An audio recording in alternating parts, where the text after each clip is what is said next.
Hello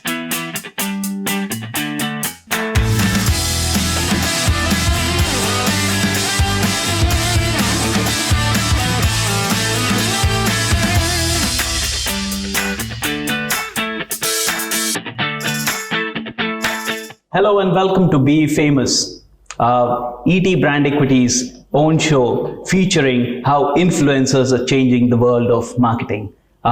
Today something special is going to be cooking on the show. Not to mention that we ever cook up stories, but this one is very special. And for this special dish, we have with us somebody who's been enchanting generation after generation with this cooking shows. He's charming people from 6 to 60, give and take 5 or 10 years. For making this show special, we need one full portion of Ranveer Brar. Very kind, thank you very much. So welcome. Yeah, I think I'll use that line. It's very nice. One full portion of something else, maybe love or whatever, but it was nice. Thank you very much. Thank you. I really appreciate your patience in trying to adjust to the schedule, and thank you for being here, and I hope I'm able to come up with something more insightful. Okay, to kickstart this conversation, we've been watching YouTube videos which are put out by you with so much of pace. At the same time, you're juggling your mainstay, which is not being an influencer, right? How do you even manage to kind of take time for everything? And now that there is also acting which has come into your profession, so how do you wear these three hats of being a chef, an influencer, and an actor all at the same time? Unless there is a fourth one that I've missed out. No, I think there is no formula to it. I think it's basically not getting stuck to one side of you, and that's worked for me. I don't take myself too seriously. And I think it's very important to do that, because when you do that, then you're too stuck to the chef, or you get too stuck to the influencer, or you get too stuck to the actor. Food is my religion, and you can't take that away from me. I've cooked for 27 years. Nobody can take that away from me. My relationship with food is very personal. I don't need to explain it, express it, or not express it. So I think what happens is when you're 45, 46 in life, you've reached a place where you are secure of who you are, and you don't need validations on who you are. You're just able to do a lot many things happily, because I don't think it's about doing too many things. It's about being comfortable in what you're doing and then being comfortable in the next thing. And I think that is what I try and do.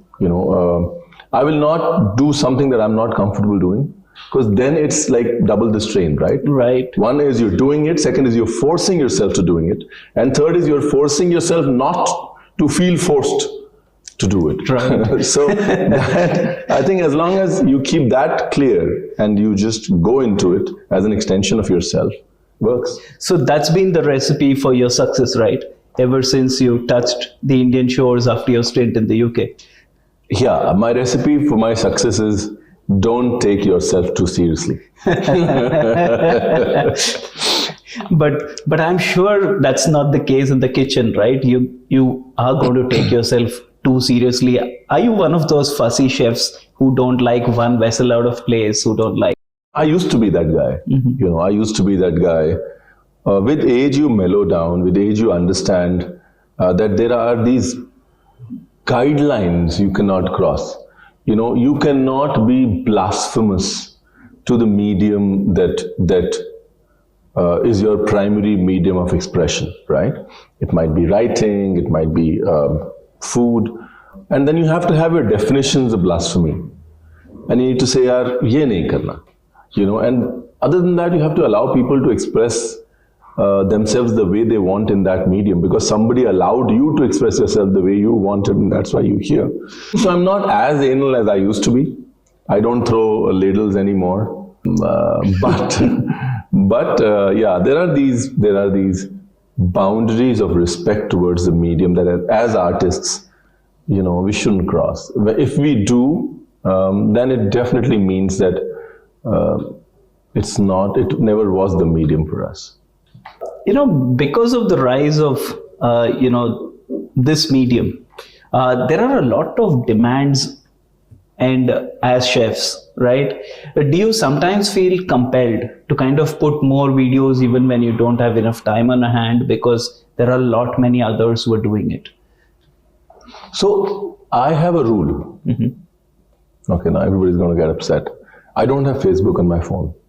I don't have Twitter on my phone. And I do not spend more than 5 minutes scrolling through Instagram on my phone per day. What I realized is, because if Instagram was a place about being like everybody else, that cannot be the objective of self-expression. If social media is a place for self-expression, which means it's about being yourself, you don't have to chase being anybody else, right? And I think that definition for me is really important. The rule, unsaid rule, is you don't chase algorithms. Wow. You chase your gut. And that's basically, it works, it doesn't work, but then so does all other content. Right. I always say, if everybody's shooting in the dark, right, you might as well be happy doing it. So that's basically where we are. Okay, so can you take us back in time when you started putting out? What was the first YouTube video like? And how have you kind of fine-tuned your journey along? Like when I started television, right? I see my first 6-7 episodes. I'm not even looking up at the camera. I'm like, acha, now we'll take this and then we'll do this. Look at how good this looks. And I look at myself like, and I'm telling myself now, look up, look up, look up. There are episodes that I haven't even looked up at the camera, right? I've just done this and gone home. So, I think what happens is, food has been our medium as chefs. And as chefs, we are a lot inside, right? We like to churn through a lot of things and put the final product out there. And we don't need to tell people why. Yeah. This medium makes you stop. This medium makes you stop and say, hey, wait, explain. Wait, explain. That's the first thing that this medium taught me, is to wait, explain, use the time in front of the camera to, one, go back in, explain the process that's going on inside. Don't just show the output, because that's showing off. When you explain, now that's facilitating, right? That's the first change that this medium created, the medium of expression, which is, the cameras and the phones. That's what changed, first thing. When I look at my first YouTube videos from television, now moving on to YouTube, I did not know who I was speaking to. I was speaking like I used to speak on television. Then I realized, no, somebody's watching me. It's just him and me. And I can, when you're talking to a lot of people, you're trying to make a lot of people happy. When you're talking to one person, then it's just him and me. And that's what changed the idea of content and conversation for me. From projection, my content became conversation. Wow. Because it was just you and me. It's just this, I'm talking to you. So is that conversation where, those kind of light-hearted take on content started, like saying that aapko mooli ke parathe banane ke liye ek mooli chahiye.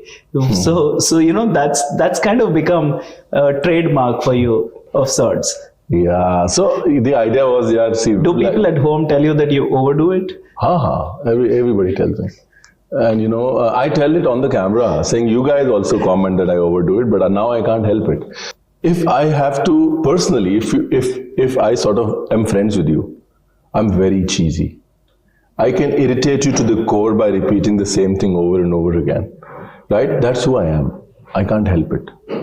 कुछ दोस्त होते ना, आप बैठे हो साथ में, and there's a bottle there, and he'll get you the bottle, that, and you, after every 2 seconds, some bottle then yaar. Bottle then yaar. Because you enjoy it. The other person gets it. After a point in time, he accepts you the way you are, right? So that's what it is, So I'm okay with being slightly cheeky, because that's who I am. And I think after a point in time, people accept me because because they see कि उसके beyond भी है कुछ. So the whole point of coming on the digital medium was, when you're doing television, your expression is limited because there's a lot of blocks that you're trying to fit into, right? Yeah. Channel, this, that. If I can't be myself on the digital medium, where else can I be myself? So if I am this guy who likes to irritate you by repeating the same thing over and over again and make that face saying, I know I'm irritating you, but deal with it, man. You know, you're stuck. That is where that comes from. So did you ever imagine that you're going to capture the fancy of the 6-year-old and get them interested in cooking and the 70-year-old at the same time? I have nothing to do with it. I think it's just the beauty of food and the relationships that it creates with so many people that are across platforms. You know, there's this relationship pyramid. Including the children who are never allowed to cook. There is a relationship pyramid, right? We have personal relationships, then we have social relationships, we have community relationships, so there is this, food fits on all those relationships. It's very personal also, and yet you sit on a table and you talk about it also. And in sitting in like a langar, you're sitting there with 100 people, you're sharing your happiness. So I think everybody connects to food. So the fact that, and I'm very grateful to be in such a position, but if you're saying that a 6 to a 60-year-old connects to me, no. They connect to their relationship to food, which probably gets facilitated through me somewhere. So, you know, it's like the message is more important than the messenger. The medium, yeah, which is what journalists like us also believe all over. Somewhere along with those jokes, you've also tried to blend music with food. And this goes back in time where, you know, people used to say that everybody, you know, pours their thoughts into food. That's the biggest secret ingredient in food. Is music something to do with that? Or Absolutely. I always say, if you see a good cook, you'll feel a rhythm. You know, you need rhythm to cook well. You need a flow. You need to be fluid. You know, a good cook in a kitchen is like a ballerina. Wow. You know, everything is to a beat. He picks up the knife to a beat. You can play music and you'll be like, and that is why I play music in my kitchens. Because there needs to be rhythm to your cooking. There needs to be, you know, I always say, we have this 72-beat metronome called the heart. We are driven by rhythm. Right? We just don't know it. Beautiful. That's why music's very, very important when it comes to cooking. Because you find your rhythm in the kitchen. Why are we so happy in the kitchen? Why are a lot of people, why is it therapy? It's inwards, but then it's also rhythmic. Okay, so that circular motion, that stirring, there's a rhythm to it. There's a certain meditativeness to it. Wow. So one day can we expect a music album coming out of sounds of the kitchen? Yeah, you never know. Never say never, right? So would it be safe to surmise that behind Chef Ranveer Brar lies a wannabe musician? No, yaar. I think I'm a percussionist. I play drums and I play dholak and I play tabla and I percussionist, and I think that's what I say. Chef Sanjeev is a fantastic percussionist. As chefs, we are born with that rhythm in our hands, whether we like it or not. So it comes. Imagine chopping onions with that rhythm. Yeah. It would be magical. No, but you find a rhythm, right? So I am a percussionist. I'm happy with being a percussionist. I could never get a sense of scale. You know, we have this band called Sur Ke Rahi. So we have a bunch of musicians and chefs. So Chef Sanjeev is there, I'm there, Vikas is there. Then in the musicians, Hariharanji is there, wow. Shankar is there, Rathore Saab is there. So the deal is when they cook, we sing. When wow. You know, so you cannot, so that they can't criticize us, we can't criticize them. So I think that's the relationship with music. You know, it just puts you in a good headspace to cook. I think that's the moral of the story. So we have also seen Devanand Saab get a place of pride in your kitchen. What's the secret behind that story of guide? No, I think this... Is he a guiding force of sorts? No, so if I were to take you to my other kitchen, there's an entire wall that's dedicated to Satyajit Ray Saab. Wow. All his, the Apu trilogy and all that. So I am, there's also this medium of films. that I have gotten connected to post food in the last 10, 12 years, which I'm very, very fascinated by. And I think there are people who express themselves beautifully in this medium, who have been fearless, who have done what this medium is meant for. Said Mirza Saab, Devanand Saab, and Satyajit Ray. For me, these are the three people that I feel in India have really done justice to this medium. And I just keep them around to feel good. Okay, talking about, I know you don't watch the algorithms, but I'm sure when something hits 1 million or 10 million, I'm sure it's a different high altogether. So can you talk about your most successful recipe out there and how that? I'll have to check. Yeah. You're kidding me. No, I'm serious. I really have to check which is the most views. But what I do know when I do that is I analyze. Okay, let me flip the question. Which is that one video which got you the maximum kind of calls from people who you know and so on? Nihari. Okay. Nihari. And that video is a 16-odd minute video. And we had a consultant for YouTube because we didn't know the medium. He said, don't put this out there. The YouTube threshold is 3 minutes to 5 minutes. Your videos are anyways 8-9 minutes. Nihari is a 16-minute video. Nobody's going to watch it. And I said, no, this is from Lucknow. This is what I've grown up cooking, grown up eating. I want to do justice to Nihari. And he quit. Wow. You know, the unfortunate bit is today, the average length of a YouTube food video is 11 minutes. Yeah. So I think the Nihari video has a lot to do with that. I think we did change that perspective. We have something good to say, people stick on. But yeah, for me, Nihari video is the video that did it for me, that really connected me to a bunch of like-minded people who became ambassadors of what I stood for: food, stories, relationships with food. Which is your favorite ingredient? Dhania, green coriander. And why? It just adds life to everything. Mm-hmm. Yeah. But always relegated as the side hero, right? हाँ वो मतलब वो धनिया मिर्ची free ले आना वाला story तो हमेशा रहता. Coming to our national obsession with paneer, which, you know, as you pointed out earlier, your video on paneer has actually given you paneer butter masala, if I'm not wrong, has given you like the maximum traction on YouTube. What explains this national obsession with that one dish? ये सच में नहीं पता यार. I think क्या है ना, हमने what we have done is we have put all the vegetables on a same platform. So there is no king of vegetables. If we have to show off that we have cooked a vegetarian meal, we don't put a kathal. For some reason, the king of vegetarian dishes ultimately on a table always ends up being paneer. है ना? You call 10 people and then you will cook a bhindi also, you will cook a lauki also and a turai also, but paneer is the center stage. What about aloo, the other obsession? Aloo, I think, aloo, the reason I work so much with potatoes is because I just feel we haven't worked enough with potatoes. It is just, we haven't used it, you know. It's the most texturally beautiful sabzi, which can go with any flavor. We just don't, we're too scared. Even with aloo, we are scared. That's why aloo.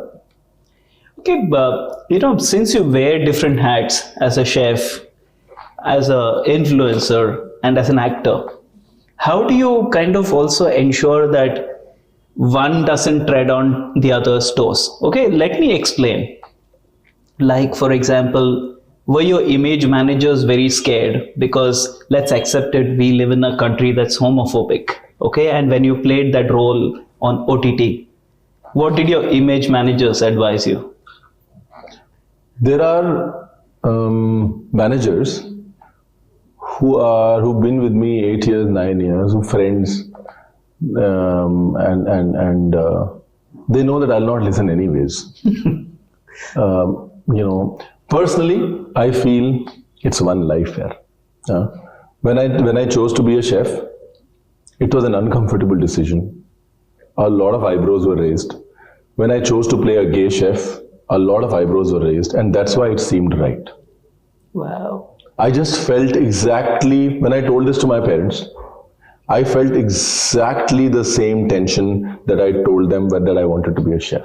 मैंने कहा, this has to be right. This is the right amount of uncomfortable. What is life without the right amount of वो recipe बोल रहे ना? That right amount of uncomfortable is very important to the recipe of life. Wow. So if it makes you uncomfortable, the right amount of uncomfortable, you should do it. You know, because all this uncomfortability piles up as regrets later. Amazing. And since he mentions about being uncomfortable, I would like to kind of also highlight that one point in his life when he was uncomfortable when he landed in Mumbai on the day of Ganesh Chaturthi from the UK, uncertain about where life will take him. So would you want to dwell a little bit on that chapter? No, things weren't really going well in the US that time. Dad was unwell. He was diagnosed with cancer. Dads are like, the pillars of strength in the family. For him to suddenly sound that weak, I just took up whatever job I had to take up, and I came here, and I was here, and we've seen Ganesh on Chaturthi on films, but I saw it for the first time, not the beach side, the Mumbai side, which is too much traffic. I could hardly get to the hotel, jet lag, long flight, and and so much going on with Dad's health. And the gentleman out there, he was a Muslim gentleman, and he said he could sense it. For some reason, he looked back and says, "बड़े अच्छे दिन आए हो आप." I was like, मतलब? He says, आज तो गणेश है. गणेश तो मुंबई का सबसे बेस्ट दिन होता है. You've come you're very lucky. You've come on a great day, and that stuck. That stuck. Call it superstition, call it belief. I started to believe that life would change, and Dad's fine. He's battled it out. That brings me to the superstitions that you kind of sometimes preach from the kitchen. Like, when you cut onions, put one behind your ear. Do they really work, or it's just a myth? Because I've heard of other things like, keep a glass of water when you're frying and it'll not kind of drink too much oil what we are frying. So, देखो एक चीज जो हमको social media ने दी है ना, एक शब्द. There's one word that social media has given us that we did not know existed. It's called hacks. ठीक है? All of us have become a hack university. ठीक है? For the longest time, they were called nuskhas in our kitchens and all that. It's now hacks. So the reason I say all that is because that is my satire on this world of hacks that we live in today. तो वो जो है ना, वो मेरा sense of humour है. वो जाते जाते कि ये ले लो तुम भी एक हैक ले लो. इस हैक यूनिवर्सिटी में मैंने भी एक चैप्टर डाल दिया. That is basically what it is. We live in a world where we're looking for easy solutions.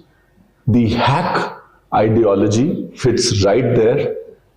And all that I do is just make fun of it in my own way.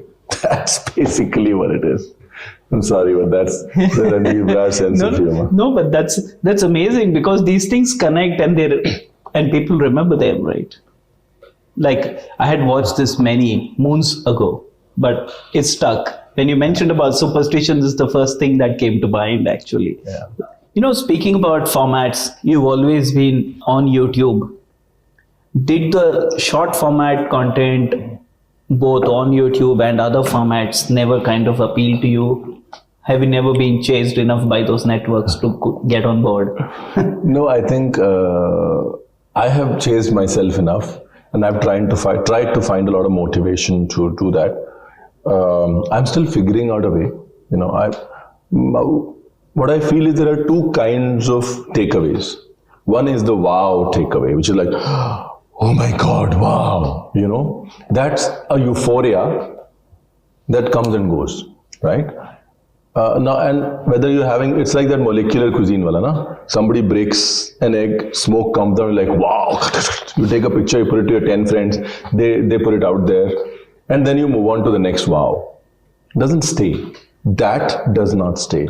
When you go back home, and your mom, even if she makes that tea, after that long molecular dinner, you sit down and have that tea, that stays. You don't take that picture. You don't send it to your friends. You keep it with you, right? And if I am able to create that emotion in 30 seconds, of that ghar ka dal chawal, I'm more than happy to. Because I've taken that journey from being a molecular cuisine, I will just do anything to wow you, chef, to saying, yaar, let's real बात करते हैं ना यार, साथ रहेगी ना. तो वो I am trying to fit that into the 30-second format until I am convinced that I can, and how will I, and what my language is going to be. I don't think I'd be able to do that. So a flash in the pan is not appealing to the chef at this point of time. No, no, I've never been a flash in the pan guy. It's more take me back with you, sort of a thing, na?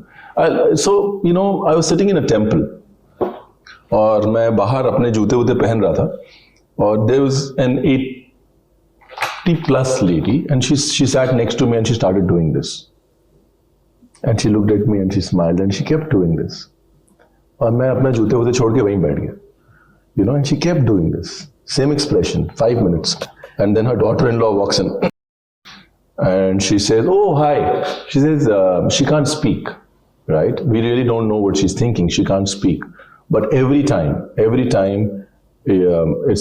you're on YouTube, she just sits there and, you know, make sure nobody changes the channel. I don't know. I don't know if I can. This is a goosebump moment. Yeah, and you don't know, what do you want to live for? I want to live for moments like that. I want to live for the difference I made in people's lives, rather than the views I got, or the you know, or the jugaad that I had to do to be higher on the algorithm. That's so lovely. That's so lovely. You know, is that also one reason, okay, that, you know, for moments that stay with you, is that why you keep going back into, say, the history of food at times, also about, you know, the cuisine that you were familiar with when you were a child, which was cooked by your mom or your grandmom, for instance? I've seen a lot of such stories. Is that why you resonate with them? Okay, so there are two parts to it, right? One is the personal connection part.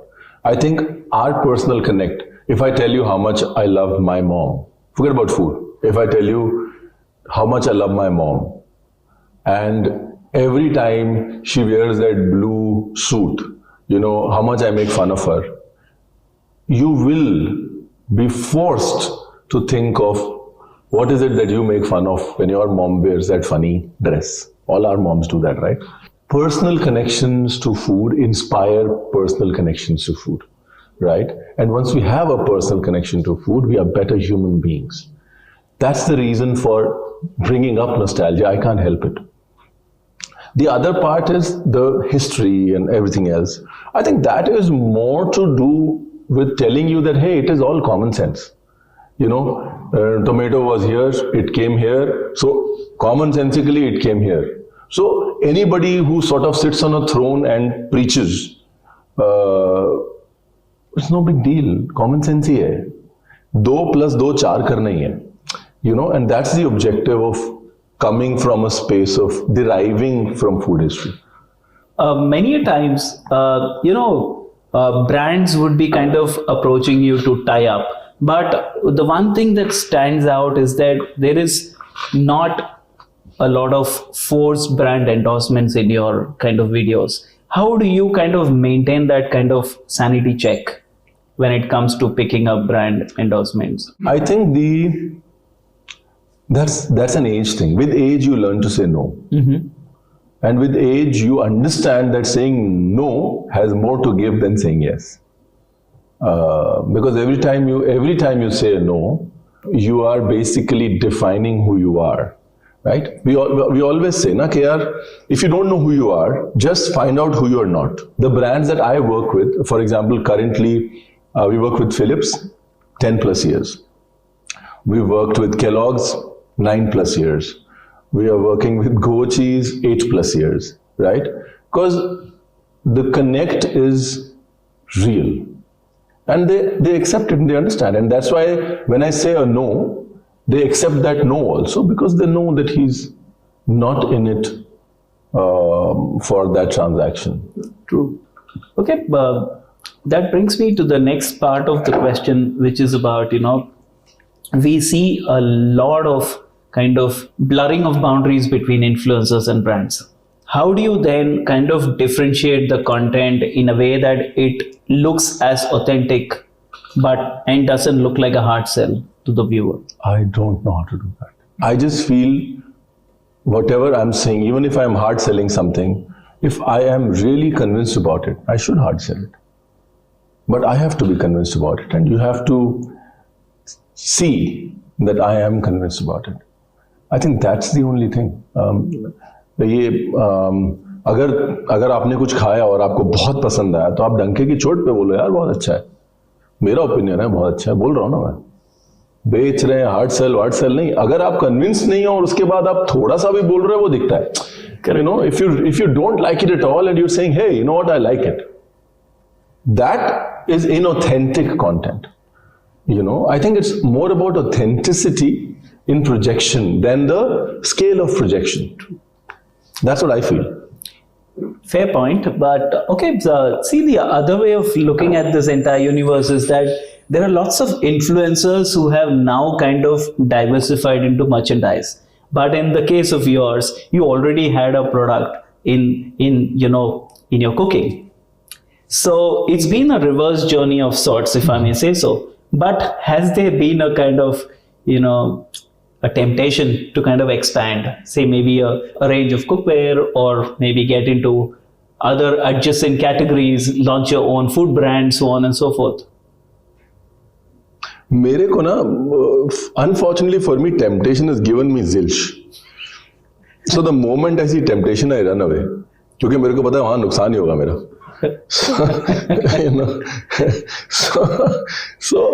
But to answer that question, one is obviously I came into the digital medium later, there is a certain idea of a brand Ranveer Brar that existed. There were brands we were working with, like, we've been with Home Center 6 years. All our cookware is there, all our crockery is there. So one is, anyways, there's a lot of categories where we're already out there with partners who we respect and who we cherish the relationship. Yeah. So you can't come back and say, hey, you know what, today I'm doing this digital space, so I'm going to launch my own. It doesn't work like that, right? Anyways, so that's one part. I think the journey has been reversed, I agree. Two is, I've always believed in this, and I'm sorry to sound like a sage, but you will get that calling when it has to happen, when it is meant for you. That temptation road is very transient, and you'll sort of get there, and then you'll burn bridges, and then you'll not know how to come back. These sounded like prophetic statements. Do you read a lot of philosophy? What do you do in your spare time, if you have any, if I may ask? I write. I used to read a lot of philosophy at one point in time, Osho, and what I have realized is, again, it's, if you want to be in this medium, you have to be 5 times inwards to be 1 time outwards. You cannot, if influencer, such a loose term that we use, if you want to really influence people, you should have substance to influence. That substance is a result of intrinsic churning. It's a result of a process, right? And I think that people see this whole laughter and smiley, but I'd say, if that's what you think is the scale of my extrovertness, multiply that by 5 times. That's how much of an introvert I am. That's how much goes inside, because it's a responsibility to churn and then express. So a lot of it gets into the positive thoughts that enter food through your cooking, right? Not necessarily. I think this whole, you also cook when you're sad. And if your plate doesn't reflect that sadness, then you haven't really, you're not connected to your medium. There are sad days and sad food. There are happy days and happy food. There are eclectic days and eclectic food. It is what it is. I think because then if you're sad and you try cooking happy food, you're again not being authentic, right? So if you're an artist and that's what you feel today, it'll reflect in what you've written, it'll reflect in what you painted, it'll also reflect in what you cook. So you should. I believe that as artists we should have the courage to dive right in and accept whatever comes. Okay, on that note, if I may ask you, is YouTube meant only for happy cooking and not eclectic cooking or sad cooking? So I don't know. Currently, this is a happy space. There's this energy that I feel great when I stand behind the counter. You know, I feel happier. I come here to feel good. There are days when you're at home and you just remembering your grandmother and you're somber and you've cooked something somber and the smile is much mellower and you don't want to talk to anybody about it, but that Turai reminded you of her. तो वो भी एक space है, वो usually घर में ज़्यादा create होता है, यू नो, बिकॉज चीज़ें हैं, बर्तन हैं, there are things that remind you of this has become a sort of a happy space by design. Wow. Also because this merges two mediums that I love, filmmaking and food. Lovely. You know? So I get to light it, I get to sort of choose the cameras, lensing, I get to tell people this is the shot, let's do it like this, let's, you know, it just makes me happy. Beautiful. On that note, if I can ask you maybe a few rapid fire questions. Go for it. As I call it. Okay, what's your favorite hashtag? Leave me alone. Okay. Which is the biggest blooper that you've had in the kitchen? When I was very young, I poured sugar syrup instead of oil in the deep fat fryer and it caught fire. That would have been adventurous. Okay, favorite dish? Khichdi. That's comfort food as well, right? And what is the most unauthentic thing that you've ever cooked? I did a lot of stuff. When we are all young, we're finding our way. We just take Mexico, take it to Japan. We just do something, put it out there. We just go to any country, pick up stuff and just mindlessly put things together. I think it's just a part of growing up. Which is the one YouTube comment that has stayed with you? Many. I go through all comments. But I think, you know, this singing part. So there's this song that I made on bhindi or tinda, I don't know. Right. And there was a comment saying, you know what, I went to buy bhindi singing the same song. There was somebody else buying bhindi. He said Ranveer Brar. And then we sang that bhindi song together. You know, so तुमको लगता है यार तुम तो मस्ती में यार you're just singing a song, you know, but how it sort of makes people happy when they go bhindi shopping. हाँ, एक पंजाबी टप्पे हैं. It's a little bit, it's a good humorous end to it. So tappe is where you do basic nok joke, na? So there's a lady who's talking to her husband and she says, "Tusi roz nahaya karo, tusi roz nahaya karo, makhiyan to dar lagda, gud thoda khaya karo." This is so beautiful. This is me. This whole Punjabi nok joke and saying, you know what, it's on the edge. That's us on YouTube. Yeah. Thank you. I should thank you for your time. You've been very patient and Pleasure. also taken the effort after staying up till 5 a.m. So Thank you. Special thanks for that. Thank you.